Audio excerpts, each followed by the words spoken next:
Today's episode is sponsored by a woman-owned company that's changing the way we think about personal safety. They create safety tools that are powerful, practical, and actually easy to use, including pepper sprays, training tools, and their patent-pending Safely Sidekick. Because safety shouldn't feel complicated, and it definitely shouldn't be a luxury. Being safe should be a given for everyone. Head to livesafely.co and use code BOOKCLUB for your discount today. Hi, I'm Emily. I'm Ashley. This is Reconsidered Unsolved, where we focus on unsolved cases in the pursuit of justice. You are listening to Season 1, Rachel Hansen. Welcome back to Reconsidered Unsolved, where you are listening to Season 1, Rachel Hansen, Episode 3. From December to May, Rachel had been living in a casita on the ranch where she was working in Queen Creek. She was terminated from that position and was planning to move back to her apartment that she had been subletting to a gal named America and her boyfriend, who either lived with her or was a frequent visitor. June 1st of 2022, the tenants were moving out of the apartment after a relatively quick eviction, and Rachel was moving back in. She posted on Facebook requesting a deep clean for her apartment, looking for somebody that could come and clean it because the tenants had left it pretty messy with some trash and food and things left behind. Rachel was trying to clean up the apartment and had her brothers and Jomette help her move back into the apartment on June 1st, and on June 2nd, she started to stay there. On June 3rd, Rachel went to bed, and in the early morning hours of June 4th, she was murdered. Let us tell you about the night of June 2nd. Rachel was back in her apartment, and she was ready to stay there. She had told her mom, Kim, that she was really feeling happy to be back. She felt settled and calm. She felt really safe. That evening, she went to bed, and in the middle of the night, Rachel awoke to see somebody had opened her bedroom door and was looking in at her. She, of course, startled. The person left the bedroom door and closed it, and then left the apartment. Rachel got up to try to see who was in her apartment, and when she walked out into the main area, the person was gone and the door was closed behind them. However, she did notice that they had left something behind. A jar of pickles was left on the counter that hadn't previously been there. Rachel immediately texted Jomette and said, "Hey, somebody came into the apartment. Can you come over?" And we know Jomette lived less than 10 miles from her, so he could probably get over there quickly. Jomette found a lock at his home that was just in the garage and brought that over so that he could change her locks that morning. Rachel did not call the police to report this night intruder on the night of June 2nd. She said she felt like this was probably a case of mistaken identity, that she was sleeping in her bed, someone who had the key to the previous tenant's locks, because she had not changed the locks when she moved back in, came in looking for America and instead found her and they fled. The pickles maybe were just a snack. We don't know what her thinking was around the pickles being left behind, but we know that she felt like this was just something connected to America. I'm going to change the locks, and now I've resolved the issue. She may have called her mom the next morning, and we're going to talk about that a little bit more fully as well, because there is a major controversy here to talk about with the pickles. The pickle situation is one that we cannot get resolved. We are certain that Gilbert Police Department has evidence that they could produce to settle this controversy, but it is something that we are hoping that this podcast and other media can put out there and we can get some resolution through the right source. And that is that if Pickle Guy was somebody who came in because they were searching for America and they had no idea that they were gone and that Rachel was now occupying the place, they freaked out and they left. No harm, no foul, no big deal. We would love to have that person come forward. If you are that person or you know that person, to have them come out publicly, clear up this confusion, and let everybody move on from Pickle Guy would be really helpful.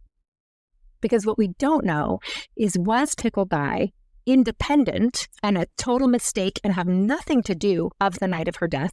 Or was this someone coming in looking to see who was there and do reconnaissance work, or maybe build up the courage to actually shoot Rachel?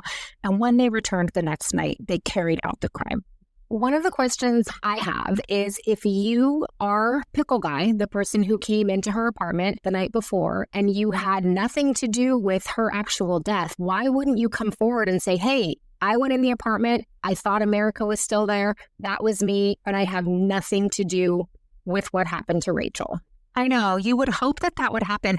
One thing someone said to us at one point, and I think is a really good point, is that you may not come forward if you're Pickle Guy because you're worried that you're going to be pinned with a murder that you did not commit, particularly if you have any kind of criminal history.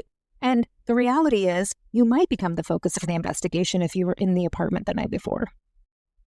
When you put it that way, yeah, maybe I don't come forward and say, hey, I was in this apartment the night before a girl was murdered. I agree. We know that it was reported the night of the crime that the apartment had a really heavy odor of marijuana use, and other people had reported that before that the apartment had a heavy odor of marijuana. During the previous tenant's residency at the Redstone Apartments, tenants reported a large number of people coming and going from the apartment, particularly men. One neighbor reported that she often heard noise from Rachel's apartment, with the tenant speaking loudly, sometimes in English, sometimes in another language. Neighbors also reported a strong odor of marijuana emanating from the apartment. We noted in the previous episode that one of the officers reported the apartment smelling like marijuana the night Rachel was killed, so this seemed to have been an ongoing situation. Police history identified that they had been called out to the apartment on noise complaints multiple times in the past. In fact, police responded to a call from the leasing agent at Redstone on May 31st, just 4 days before Rachel was killed. One of the leasing agents told the officers about the incident. In an interview with the police that we can see on May 31st, 2022, a downstairs tenant complained and said they were hearing multiple male voices upstairs being loud and one female who seemed to be upset and yelling. The leasing agent traveled over to the apartment and confirmed what the tenants were hearing and heard the same thing. The leasing agent, alongside the downstairs tenants, walked up to the third floor, and in the stairwell, they saw a male described as a white male in his late teens, maybe early 20s, approximately 5'10" to 6 feet tall, chubby build, and dark hair, walking down the stairs. The male was carrying a box and was being yelled at by what appeared to be the males in the victim's apartment. The leasing agent stated when the male in the stairwell walked past her, he smelled strongly of marijuana. She decided not to confront the subject and instead called the police to take care of the problem. Police later arrived and knocked on the door, but there was no answer. They left shortly after. We have also heard there was some conflict between Rachel and the previous tenants with their eviction. We don't know the extent of this conflict, but it is something to keep in mind as well. We did reach out to the previous tenants. They were unwilling to talk with us, which we understand. Since we know there were so many people coming and going from the apartment, according to the neighbors, it stands to reason that this intruder could have been a number of different people, and that we have no idea how many people might have had access to this apartment with a key, particularly given it was a sublet situation. They could have been sharing the space with a lot of different folks. We have no idea. We also talked about how Facebook was the place that the Gilbert police asked if anybody had ring footage camera, if anybody had any leads. And if you are someone who is in your late teens, early 20s, you might not be on Facebook. So is it possible the person who, we don't know, accidentally or intentionally came into her apartment, Pickle Guy, doesn't even know that they're looking for someone? As I say that out loud, I also think it feels implausible that you go into an apartment and you don't hear from some circle or someone that the apartment you accidentally walked into is the same one where a girl was then murdered the next night. Right. And also, this is a person who would have had a key. The other thing that comes up is it possible? This is us just riffing, right? This, to be clear, this is totally just random ideas, but is it possible that someone was coming back? Like, could this be the previous tenants? Could this be somebody really closely related to them who's coming back to look for or pick up something they had left behind? So this may be something to do with that, like coming to find an item and they didn't intend to wake up Rachel. And even if it was someone doing a reconnaissance mission trying to figure out who was in the apartment, we do know from sources and statements we have seen that America and Rachel looked a lot alike. They do. That is something that we can see from the photographs we've been able to access, as well as it has been verified by multiple sources that America and Rachel could have been mistaken for one another, especially in a dark room. Okay, so what's the pickle controversy? Here's what it is. In the police report, Jomette tells the officers that he received a text from Rachel that someone had come into her apartment the night before she was killed. They had come in the night and they had left a jar of pickles. We do not know if the police verified this text containing information about the pickles or if they just got that information from Jomette. Why does that matter? Because we don't know how much verification there is around Rachel talking about these pickles, about Jomette, how he learned about the pickles, and there's a whole lot of confusion about the pickles from here. First and foremost, the police report that there were no pickles there when they entered the apartment. Kim has been informed by the Gilbert police that there were never any pickles there. However, Kim and Todd seem to recall that when the apartment was released to them on the 6th of June, 2 days after Rachel's death, they found the pickles right there on the counter. This is going to get us into a really big conversation right now about memory and the construction of evidence. Here's what we know about the pickles from the police perspective. They took 330 crime scene photographs. Todd Hansen did ask for some of those photographs just a few weeks ago, just to verify and settle the pickle controversy. The Gilbert police responded that they would not be releasing any of the photographs so that they would not show whether there were or were not pickles present. I guess one of the questions I have is why couldn't they release just one photo to disprove or prove that there were pickles there or not there? It feels like, is there something else in the photo they wouldn't want us to see? Or would they be contradicting themselves when they said there are no pickles, but there actually are pickles? I guess I understand not releasing 300 plus photos, but why not just one?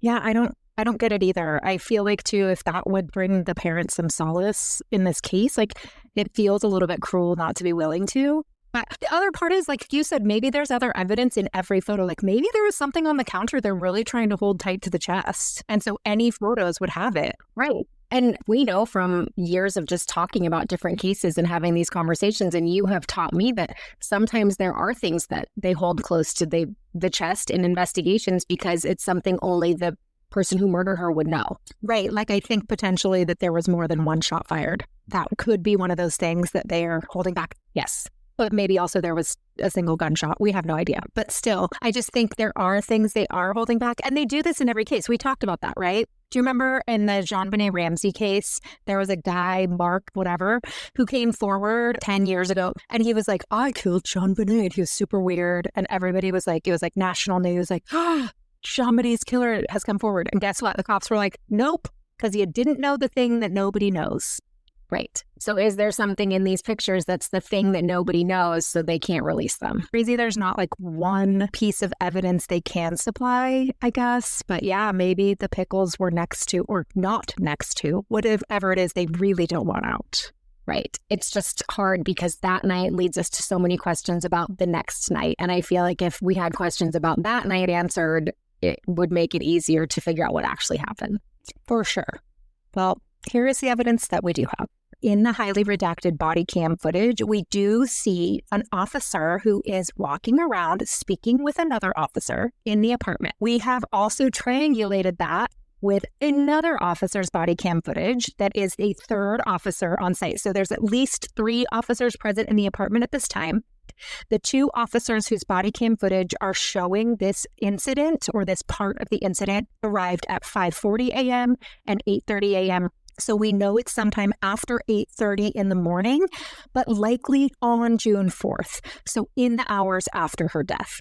We think it is very, very unlikely that these officers, multiple officers, were dispatched to the apartment after the apartment had been released to Kim and Todd from the crime scene, that they would have returned to do any kind of searching for anything. And in this video, they say, it's a weird thing to ask about. And then you hear them say, well, no pickles. We presume that is the morning of the crime.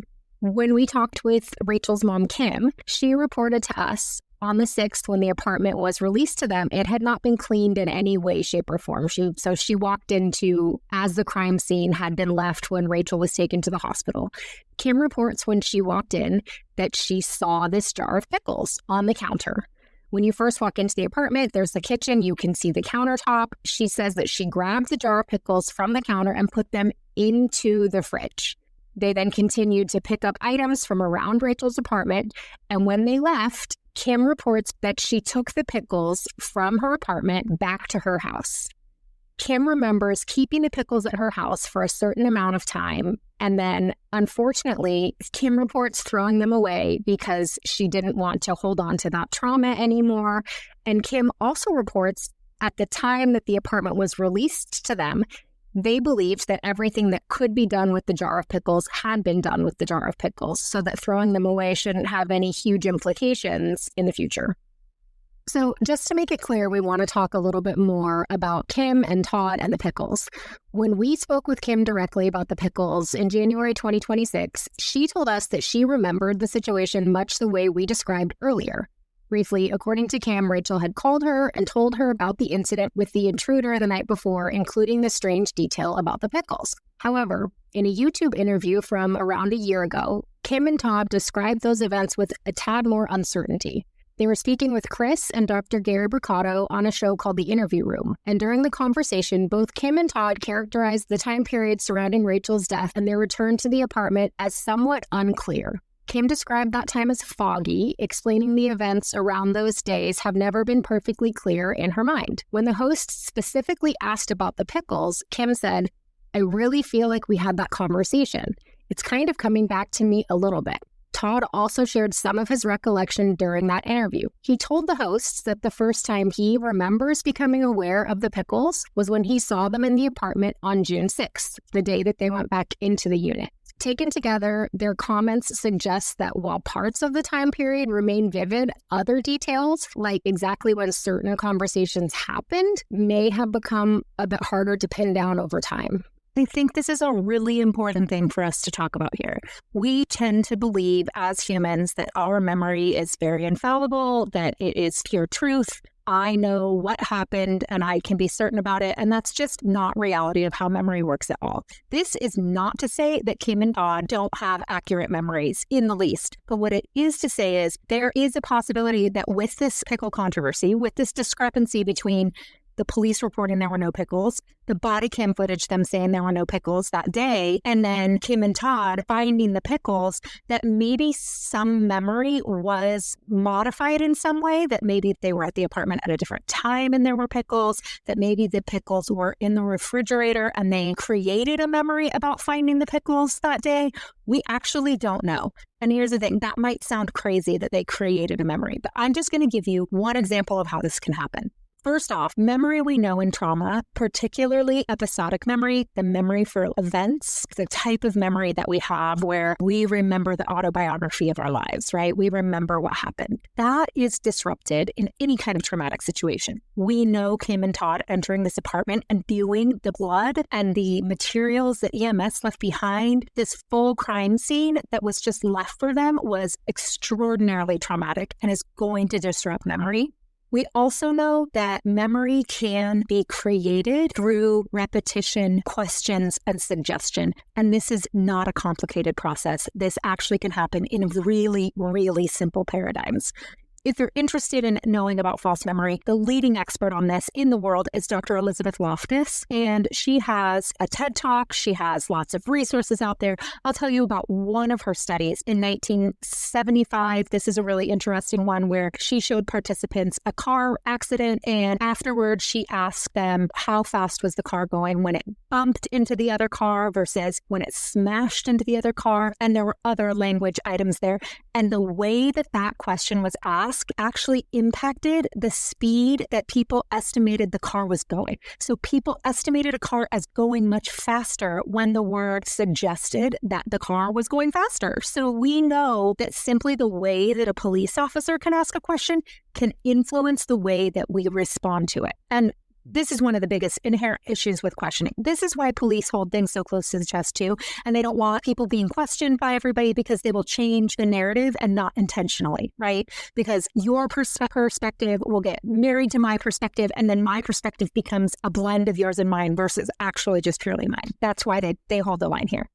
In another study that Loftus conducted in 1995, she actually took 24 participants and she gave them a whole bunch of history about true events and also told them about false events. And that was in the story of them being lost in the mall when they were a child. This was completely fabricated. All 24 of these people were told, hey, you were lost in the mall. You ran ahead. You were going to get an icy. You were with your parents. You ran ahead and you got lost. And luckily you found this older woman who helped you. Okay. Afterward, 25% of people, 1 in 4 of these people, recalled the false memory to some degree. It may not have been perfectly, but they did recall this false memory of being lost in the mall. And then when they were brought back later, they actually had increased their clarity around that false memory. So our memory not only can be created from a very simple paradigm, such as imagining a story, being in the midst of trauma and hearing about the pickles, imagining what that night was like for Rachel and thinking about those pickles, but then also our memory becomes more solidified over time, whether true or false. Fascinating, and certainly calls into question how strongly we consider eyewitness testimony in any kind of case, and just thoughtfulness around memory in general. Okay, I want to talk more about this lock that Jomette brought over because this is really relevant to that day, the decisions that were made, and then the night of her death. So Jomette bought a lock from his house, which he lived with his dad and his siblings. I think it's a really large house from what we can tell, high square footage with a lot of rooms. And we were told by one source that at some point, this lock was on a door that was utilized as like a closet, maybe a storage area that was converted into something else. And so it was no longer used as a lock in their home at all. So Jomette took this completely unused lock out of this garage area, brought it to Rachel's to replace it, but he did not have a key.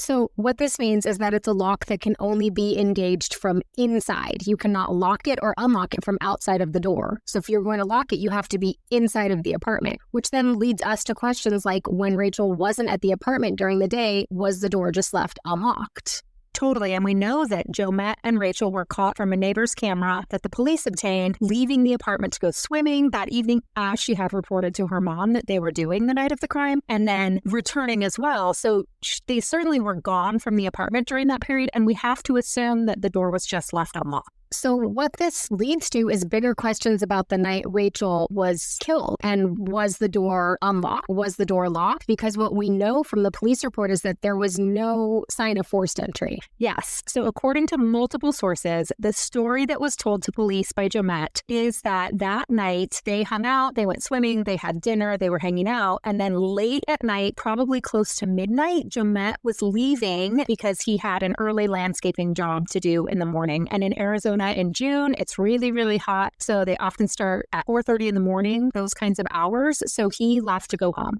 This landscaping company was one that his dad owned. So he and his dad worked together on these projects. We know from multiple sources that the night of her murder, he left between 11 and midnight. Since the door could not be locked from the exterior, he did not have a key. He told Rachel to get out of bed, get up, and come and lock the door. He said that he walked out of the apartment.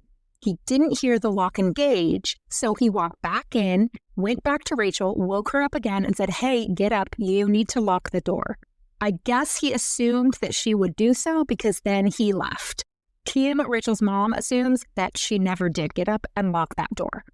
The thing that's really critical in thinking about this is that the person who came the night before had to have had a key unless Rachel had left the door unlocked that night. But the assumption is they had a key. According to what we understand from the testimony of what Jomette said from the interview with Jomette, that he said that she figured it was someone related to the previous tenants because they had a key. So the second night, the person who came either was completely unrelated to the pickle guy night and I don't know, just got lucky with the door being unlocked, or was from the night before or related in some way to those previous tenants. And I don't mean related like in a family way, but had some relationship with those previous tenants that they had access to a key, or they came prepared to break down the door. Right. And we're happy or lucky to find that it was unlocked. Right. I mean, it's just a strange thing. Here's the other thing that we do know about the night of her murder. That person entered the apartment through the unlocked front door, or at least it is assumed that it was unlocked. Could it have been locked? And this is the one person who had a key. They did kick in the bedroom door. The bedroom door was broken with a shoe print. So maybe they were prepared to kick down the front door as well. Although the bedroom door, I don't think was locked. It was just kicked open. Right. Maybe they made an assumption that the bedroom door was going to be locked if the exterior door wasn't, and didn't even try it without first kicking it down. Or maybe they just didn't want to get their hands or risk leaving behind any kind of evidence on the doorknob. Right. The lock and the precarious situation we have with it also leads me to have questions about if it could be the same person both nights, if it's a different person both nights, if it is a different person but with the same goal, like someone showed up to do reconnaissance one night and the next night it was someone else.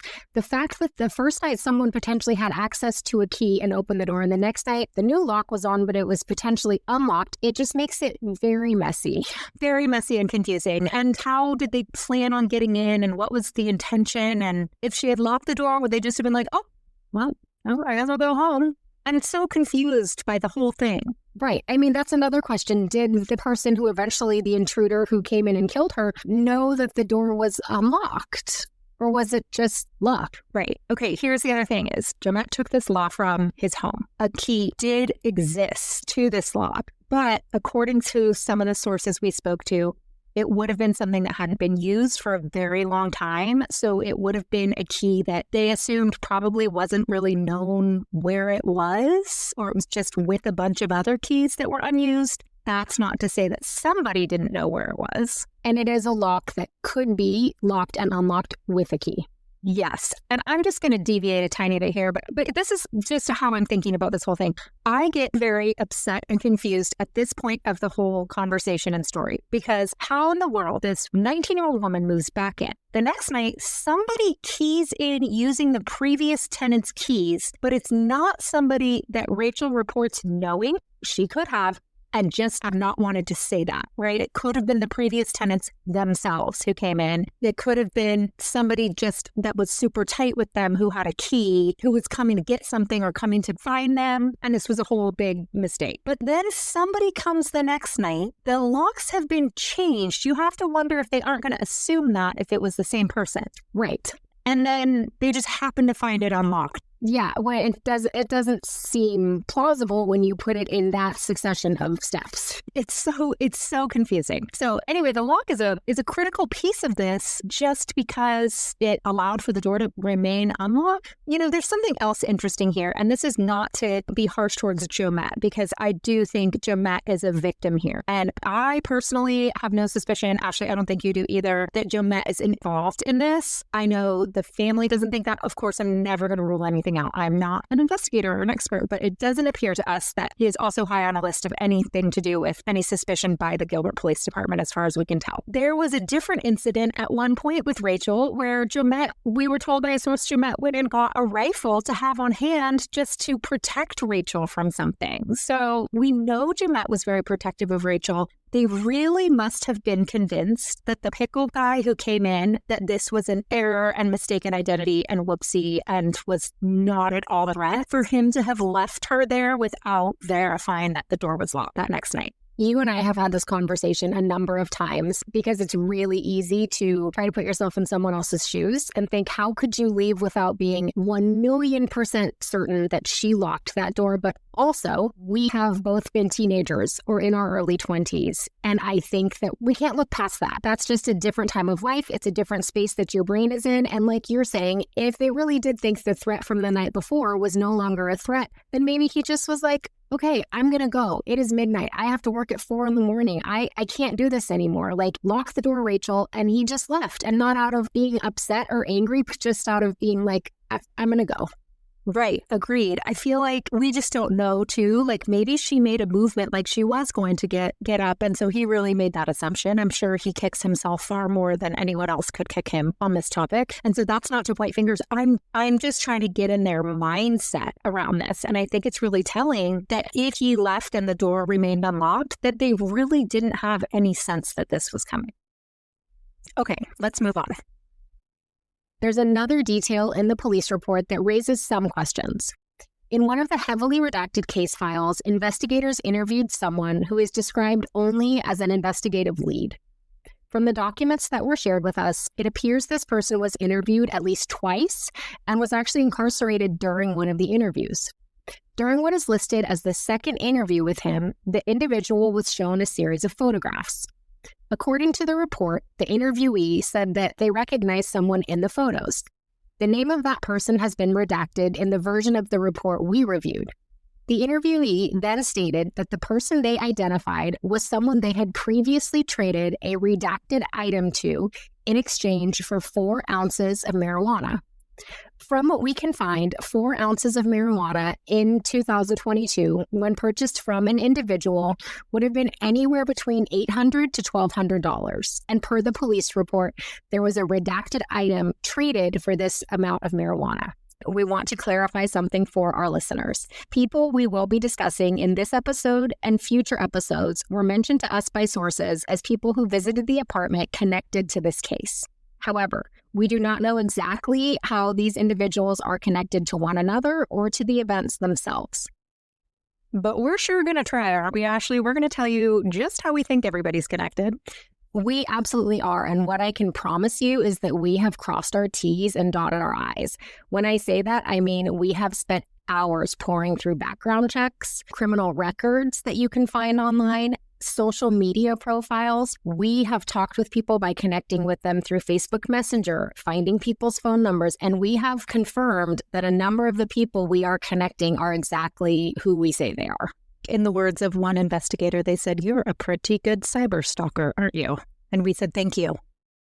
One of the people we want to talk a little bit more about is someone that we are not sure if he was associated with previous tenants. We're not sure if Pickle Guy Night could be something he was also associated with, but we do know, according to a number of sources we have talked to, that this person is described as scary and we believe has been named as a person of interest in the police report. Yeah, so here's what we see in the police report. On June 29th, so Rachel was killed in the early morning hours of June 4th, so later in the month, there is a search warrant that was activated. Essentially, there's a listing in the police report of the SWAT team assisting with the apprehension of someone in Glendale, Arizona. I'll just read you kind of this police report. There are redactions throughout, but I'm going to give you the reading so that you can understand how we've identified that this was the same person. It says, our team parked in an unmarked police vehicle near the blank and began surveillance on the vehicle. Within minutes, a black male who matched blank physical description walked up to the vehicle. Our team blocked the vehicle, activated red and blue lights. Commands were given to blank and he complied. Blank was taken into custody without incident. Blank confirmed his identity, and he was told the reason for the apprehension. Blank was checked for weapons. A fanny pack was strapped across Blank's chest, contained a blank and blank. The person of interest's name was placed in our unmarked vehicle and transported to Gilbert Police Department, where he was turned over to Violent Crime Unit detectives. While en route, I placed Blank's phone into airplane mode as directed by the computer forensics detective. So there is probably an error in redaction there, I'm not sure, or maybe an intentional left unredacted, but the name is associated with this arrest. This continues. The next page is from a supplement where on 6/29, same date, 2022, I assisted in obtaining evidence reference, a physical characteristics order for blank, and this is where there were buccal swabs taken, which are swabs in the mouth, latent prints taken for handprints, hand knife's edge, print fingerprints taken, and photographs taken. So we know that there were items that were sent to Pennsylvania to the lab, remember, to try to get latent prints. There was no evidence obtained from those items. We also know that there were other items that were taken into evidence and swabbed for DNA or for fingerprinting that we don't know what they were or We know some of them and listed those in the last episode, but we do believe this person of interest is one of the people who they took prints to try to match. And we also know that much of the evidence that we are aware of, the results were not conclusive or there was insufficient evidence on those items. The police report continues. There's another account by Officer Peterson on the arrest team on 6/29/22. There is no mention of the specific name of the person of interest in this version of the arrest. However, it matches identically to the previous version of arrest where this person's name was mentioned. In fact, it even says, I went up to blank and confirmed his name and date of birth, which matched. I asked blank if there were any weapons on him, and he said he had a handgun in his fanny pack that was strapped across his chest. This is multiple times mentioned and associated with this same person. And then we see Detective Freirer's account of this date of 6/29/22, and it says the entire name, first, middle, and last name of the person of interest. On 6/29/2022 at approximately 15:30 hours, so this also matches 30 minutes after his arrest, blank was brought into the Gilbert Police Department on a valid blank. Blank is a person of interest in the homicide of Rachel Hansen due to the following. And then it contains about 2 pages of redacted information. So again, with the pages of redactions, we are not sure how this ended up. We are not sure how he was arrested and released. We do know a person of interest was identified in this case, and some of the people associated with it have documented criminal histories. Okay, I just want to run through this with you, Ashley. I feel like we should talk through our 5 crazy theories of Pickle Guy Night. Let's do it. Okay, so the first one is the first one we talked about. This was somebody who was looking for the previous tenants. It was a total whoopsies. Like, whoop, brought my snack, came in, not who I was looking for, ran for it, and it's completely unrelated. Here are my 2 thoughts on that. One reason that makes me think, maybe this theory would work for us is that the person left as soon as Rachel reacted. They were like, oh no, I'm not here, you're not the right person, and just left. And this person never came forward and said, hey, I was in the apartment, I was not involved in the murder, but I want to let you know I accidentally entered. So those are 2 very different ways to look at that same scenario. And also the thing about them just leaving, maybe she kind of screamed and they were like, oh, I've lost control. Right. Like someone probably heard her. And we also do not know, we talked about this earlier, if there was any communication before she screamed. Right. Okay. 2, it was someone looking for something related to the previous tenants or any of their guests. Maybe it was somebody who had stored something of value in the apartment and they were coming back to look for it. And they came back both nights. And maybe Rachel got in the way. 3, this pickle guy and the next night, the whole thing was somebody who was not okay with the fact that whatever they were doing at that apartment or however they were utilizing that apartment, they had access, they had a key for personal use or whatever. Maybe somebody else was living there. I don't know. Regardless, could they have had another roommate? From the police reports of other calls of noise complaints and from different neighbors reporting they saw a lot of people coming, including people that had children with them, there could have been more. Rachel was subletting and you're not supposed to sublet. So what's to say that the people she was subletting it to also didn't have other people living with them? For sure, right? So there could have been 5 people staying there for all we know. We have no idea. But one thing we do know to be true about the eviction that I do think about when it comes to this theory is the very short timeline. They were not anticipating having to leave the apartment. This wasn't like you have a month to be out. This was like, I'm coming back, you need to leave. And that could really make someone upset and potentially cause conflict. Right. And I think related to this one, we would have to consider then, were there other conversations that were being had between Rachel and anybody else that could have actually given more information about this? Did somebody come by the apartment and say, I need to get in and get the rest of my stuff? And Rachel said, get out. No, you can't come back in. Or did the person the night before come looking for something? We also don't know. And we just have to say this again. We do not know if the person who came and shot Rachel said anything to her before. They could have said, where's my cash pickles? Rachel could have been like, I don't have your cash pickles. And they were like, oh, she stole them. We have no idea. That's all completely made up, right? But these are just the ways that our brains have been thinking about things. Okay, 4 theory. It was recon. So Pickle Guy was intentionally coming, and maybe this one is not unrelated potentially to the third one, the eviction. It was related to the eviction and whoever was living there that needed the space. This was a go back in and see who this was, who's staying here, do they have my stuff, or did they block something, whatever. Well, and also the recon for me, yes, it could be, but back to the lock, the fact that the lock was changed would definitely interfere with their recon game. Like what they found the night that they did recon was not what they found the night that they came back. I know. Is it possible somebody, I don't know, with access to locksmith tools was the person who came both times, or is an expert at picking locks? And so none of this was of concern to them? Also, I don't think devil's advocate is the right term to use here, but when the person came and stood over her bed and she screamed, knowing that that is the type of reaction you would have when she sees you, is that why the door was kicked down? That you didn't open the door and alert her to anything before you just kicked it down and shot her? Right. That's what it seems like, is like, now I do this fast and I get in and out fast. Right. But also, are you going to be reckless enough, I suppose, if you are someone who's going to murder someone, to leave evidence 2 nights in a row, knowing that people might have surveyed, like you're taking so many risks. Right. True. The recon person doesn't have to be murderer. Right. Ugh. Okay. What's our fifth? Okay. Our fifth and last one. And it also could be related to 4. So the recon one really shouldn't be its own theory. I messed up this list. Okay, everybody. 5 is this was someone who knew Rachel well. This was a targeted attack, and leaving the pickles was actually a message. And here we're going to tell you a very strange coincidence, and that is about the pickles in relation to Rachel's family.